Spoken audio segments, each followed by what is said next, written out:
Baik, Assalamualaikum warahmatullahi wabarakatuh, Pak Kasat Lantas, Pak Kompol Alan. Waalaikumsalam warahmatullahi wabarakatuh. Pak Kompol Alan, bisa ceritakan untuk operasi Zebra Lodaya tahun 2021 kali ini bagaimana kemarin? Jumlah personil yang terlibat dan sasarannya kemarin? Jadi untuk operasi Zebra tahun 2021 kali ini ya masih sama dengan tahun 2020.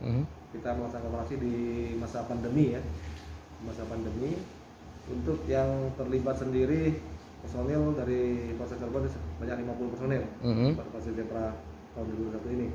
Untuk sasarannya sendiri adalah bagaimana meningkatkan kesadaran masyarakat ya, dalam berlalu lintas ya, maupun juga meningkatkan kesadaran masyarakat terkait prokes. Ya, prokes dalam rangka nanti outputnya adalah meningkatnya kesadaran masyarakat ya, mengurangi pelanggaran lalu lintas, mengurangi kecelakaan, kemudian juga mencegah terjadinya penyebaran COVID-19 di wilayah Polsek Cirebon.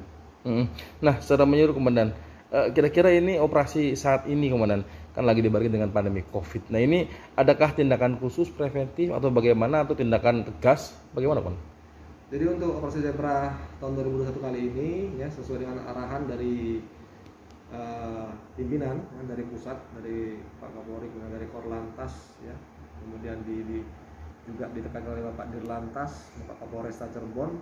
Untuk operasi Zebra tahun 2021 ini kita menekankan pada kegiatan-kegiatan yang preemptif dan preventif. Jadi 100% ada kegiatan yang berupa preemptif dan preventif. Jadi untuk kegiatan represif itu penilangan itu tidak kita laksanakan selama operasi Zebra 2021 ini. Ini personil gabungan yang terlibat dari instansi mana aja Pak Kasat? Yang terlibat operasi Zebra ini ya diantaranya adalah POM-AD, kemudian dari Kodim juga, Pol PP, Dishub, dan BPBD. Selain anggota kepolisian sendiri. Pola nanti razianya apakah ada stasioner di beberapa pos, kemudian mobile patroli anggota bersama tim gabungan, atau bagaimana Pak Kompol Alan? Jadi kegiatan operasi Zebra kali ini ya karena ditekankan pada kegiatan-kegiatan yang preemptif dan preventif ya, kegiatan kita ya, yang pertama adalah pendidikan masyarakat ya, pendidikan masyarakat terkait lalu lintas maupun prokes itu melalui mendatangi langsung bisa ya sekolah-sekolah maupun ke pabrik perkantoran maupun ke pangkalan ojek dan sebagainya.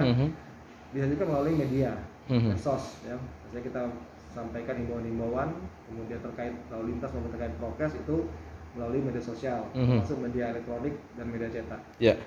Pak Kompol Alan, bisa dikatakan kesadaran masyarakat dalam berlalu lintas masih kurang dan masih perlu banyak pembenahan, baik masyarakat sipil umum maupun kategori pelajar. Banyak beberapa yang nekat tidak menggunakan helm, motor tidak layak dan lain sebagainya. Ini nanti bagaimana dalam operasi Zebra kali ini Pak Kasat?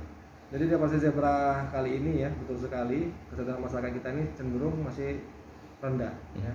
Tapi dengan digelorakannya nih operasi Zebra yang akan berlangsung mulai hari ini tapi tanggal 28 November ke depan, ini sudah gaungnya sudah terdengar di masyarakat, dan masyarakat melalui meme maupun pernyataan di medsos sudah menyampaikan untuk tertib, ayo kita tertib, pakai helm dan sebagainya sampai kena tilang. Walaupun kita di operasi kali ini tidak ada penilangan. Betul. Tidak ada penilangan. Namun demikian ya, harapan kita ya melalui momentum ini ya, melalui momentum operasi Zebra kali ini ya, kita preemptif dan preventif yang kita kerjakan selama operasi Zebra ini kita laksanakan ini dapat meningkatkan kesadaran masyarakat ya, mengurangi juga pelanggaran angka lantas, kemudian meningkatkan prokes terhadap mencegahnya COVID ya. Namun apabila kita temuin ada pelanggaran ya, ini kita tidak biarkan tapi kita tetap hentikan, kemudian kita berikan himbauan peringatan dan sebagainya kepada pelanggar ya, apabila nanti sifatnya mungkin fatal pelanggarannya, membahayakan pengguna jalan yang lain maupun membahayakan diri sendiri, mungkin kita bisa melaksanakan kita bawa ke Polres, kemudian kita buat surat pernyataan. Berarti bisa dikatakan ada penyitaan jika pelanggarannya fatal ya Pak Kasat untuk kendaraan tertentu. Jadi tidak ada penyitaan gitu ya. Tidak ada penyitaan, tapi sifatnya kita undang yang pelanggar ini, yang membahayakan ini ke Polresta, kemudian kita berikan himbauan. Apabila dia pelajar, yang kita arahkan ke buat surat pernyataan, nanti disaksikan oleh kedua orang tuanya. Titik di Kabupaten Cirebon sangat luas Pak Kasat untuk wilayah hukum Polresta Cirebon. Nah ini untuk melakukan koordinasi dalam operasi zebra kali ini bagaimana Pak Kasat? Jadi untuk koordinasi ya saat ini zaman sudah modern, sudah ada handphone, kemudian kita juga didukung oleh pesawat HT. Jadi untuk operasi zebra sendiri tidak dilaksanakan oleh Polres saja, tapi polsek jajaran juga mendukung program ini ya, penyampaian perintah, kemudian itu kita bisa laksanakan melalui handphone maupun melalui pesawat HT ya kepada jajaran, termasuk juga laporan feedbacknya ya, laporan dari masing-masing jajaran dan dari anggota di lapangan itu bisa langsung masuk ke kita melalui media yang ada. Adakah lokasi tertentu yang menjadi titik konsentrasi untuk operasi ini yang dinilai cukup membahayakan dan rawan laka lantas Pak Kasat? Ya jadi tentu saja ada ya, walaupun operasi zebra ini berlangsung di semua wilayah hukum Polresta Cirebon, tapi ada titik-titik tertentu yang kita titik beratkan. Yang pertama ada titik-titik black spot. Ya, titik black spotnya ada titik-titik di mana rawan kecelakaan. Jadi kita akan pasang di sana mungkin berupa spanduk, kemudian banner dan sebagainya, peringatan rambu-rambu agar masyarakat lebih waspada di daerah tersebut. Kemudian juga dilaksanakan patroli penjagaan di daerah itu.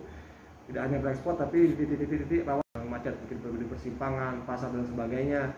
Itu kita tunjukkan personil di sana untuk melaksanakan pengaturan penjagaan. Berarti untuk jalur tertentu kayak jalur tol maupun pantura sama Pak Kasat pemberlakuannya? Betul, sama. Ya sama. Jadi sama untuk di tol maupun di jalur pantura. Namun kalau di tol ini kan ada PJR di sana ya. Kalau di jalur pantura nanti anggota kita yang di pos-pos di sekitar pantura itu mereka yang melaksanakan kegiatan kita preemptif dan preventif selama operasi zebra ini. Baik Pak Kasat, terakhir himbauan untuk masyarakat seluruh wilayah di Polresta Cirebon seperti apa untuk operasi zebra kali ini Pak Kasat? Jadi kami himbau untuk masyarakat Kabupaten Cirebon ya, khususnya ya, agar selama operasi zebra ini ya jadikan yang momentum untuk kita sadar kemudian untuk lebih patuh lagi terhadap peraturan lalu lintas. Kemudian juga tidak kalah pentingnya saat ini masih zaman pandemi Covid ya, untuk protokol kesehatan tetap jangan kendor. 5M itu yang 5M, masker, kemudian cuci tangan, jaga jarak ya, mengurangi mobilitas, menjauhi kerumunan, itu tetap kita gelorakan ya, jangan kita kendor ya, karena varian-varian baru sudah mulai terdeteksi di wilayah kita. Jadi sampai wilayah Polresta Cirebon ini nanti kalau kita kendor terhadap prokes bisa masuk ke wilayah Cirebon. Harapannya ya kita cegah. Betul. Untuk kalau katanya itu serangan ya gelombang ketiga di wilayah Cirebon. Ini juga untuk tujuannya menurunkan level PPKM ya. Betul. Juga imbauan yang terakhir ya bagi masyarakat yang belum melaksanakan vaksinasi ya. Untuk program vaksinasi di wilayah Cirebon ini masih cenderung rendah ya, sehingga kita masih bertahan di level 3. Ya, masyarakat yang belum vaksin, ayo kita vaksin. Ya, vaksin di puskesmas, di fasilitas kesehatan Kodim, fasilitas kesehatan Polri, rumah sakit tersedia untuk vaksin. Mari kita vaksin. Tujuannya apa? Apabila tingkat vaksinasi tinggi di wilayah kita, mudah-mudahan nanti wilayah Kabupaten Cirebon bisa turun dari level 3 ke level 2 maupun ke level 1. Oke, baik. Terima kasih Pak Kompol Alan selaku Kasat Lantas Polresta Cirebon.